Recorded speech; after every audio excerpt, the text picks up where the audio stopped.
This isn't just a story about a building. It's really the story of a resurrection. We're going to dive into how a century-old structure in San Pedro is being brought back to life, not just with blueprints and budgets, but with a philosophy of healing, a family's legacy, and a vision for the future built brick by painful brick. And this one sentence right here from co-founder Jennifer Wolfe, it's the key to this entire story. See, as a therapist, she didn't look at 363 West 6th Street and see a piece of property. No, she saw a patient, one with a long, complicated history just waiting to be healed. But how do you even begin to treat a building like a patient? Well, you start by listening to its story. You have to understand its past, its traumas, its abandonments, and, the ghosts of every single dream that once lived and died within its walls. I mean, imagine stepping into a space and seeing more than just peeling paint and water damage. Jennifer saw wounds. She looked right past the leaking roof and the rot and saw the light, the history, and the echoes of every single person who had ever placed their hopes inside that building. And believe me, this building has lived 100 different lives. It started out as a bustling Penney, then kind of devolved into this windowless call center, briefly found its rhythm as a dance studio, and then just silence. Each new identity was a new dream, but eventually every one of those dreams walked away, leaving the patient neglected and all alone. So, to heal this patient, Jennifer knew she needed more than just a plan. She needed a philosophy. And it turns out that philosophy came directly from the two people who shaped her entire life, her parents, Donn and Allan. The project's name, Donn Allan. It's not some sterile corporate brand you'd see on a skyscraper. No, it's an alchemy of two spirits. It's a tribute that breathes life into the whole project, turning it from a business venture into a living, breathing memorial. And these were the two forces guiding the entire renovation. On one hand, you have her mother, Donn, who was the lantern. She was a psychologist who taught that true empathy isn't soft, it's a discipline. And on the other, you have her father, Allan, the spine. He was a cardiologist turned investor who provided structure and this terrifying optimism, this unwavering belief that failure is never, ever the final word. Okay, so that philosophy gives them the how, right? But the why? The real reason behind this monumental effort? Well, that's even more personal. It's all about building a tangible legacy for the next generation, for their son. This number right here, 6,570, that represents 18 years. It's the number of days Jennifer and her partner, Edwin, have built their life together, weathering all the storms and letting their love cure slowly, kind of like concrete.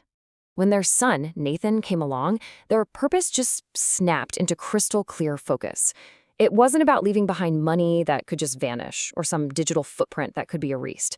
The question became urgent.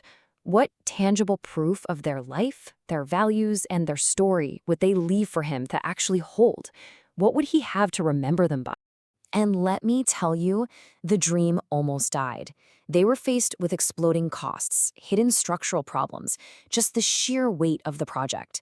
And they reached a breaking point. In a moment of pure despair, Jennifer whispered that selling seemed like the only way out. And this was the turning point.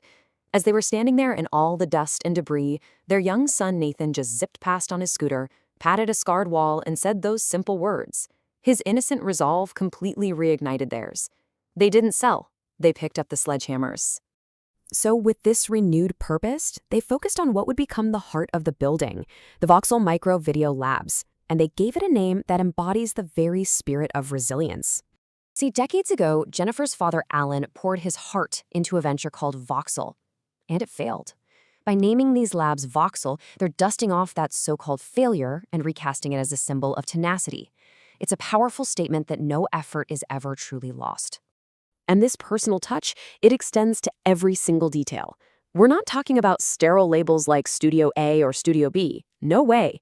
Each space is named for a beloved family member, nieces, nephews, and yep, even the cats. It's this fundamental rejection of the impersonal, making sure the building is filled with warmth and love from day one. And here's the best part, the secret. The family members have no idea.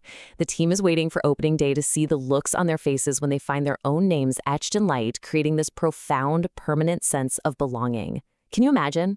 So all of this, every brick, every name, every memory, it's all leading to this incredibly powerful conclusion, where the public opening of a community space and an intimate personal ceremony become one and the same thing. Get this, the ribbon cutting for the community is going to coincide with this deeply personal milestone. After 18 years together, Jennifer and Edwin will get married inside the very building they resurrected. They said they needed to build their own altar on ground they had bled and sweat for. And this is the lesson for their son Nathan. They want him to witness their vows and understand that love, just like this building, is something you actively construct. It's a commitment that's proven in the mortar, in the beams, and in the dust of demolition. And the invitation to the community, to all of us, it isn't for money. It's for participation. It's a call to bring your voice, to bring your fear, to bring your broken pieces. Don't wait to be perfect. Just come as you are and help fill these walls with stories. And this is the ultimate takeaway, isn't it? The story of this building, this phoenix, is not one of solitary triumph. It's a powerful reminder that rebirth, whether it's of a building or a person or an entire community, it's a collective act. It requires its people. So there it is, a date, an invitation, and a location.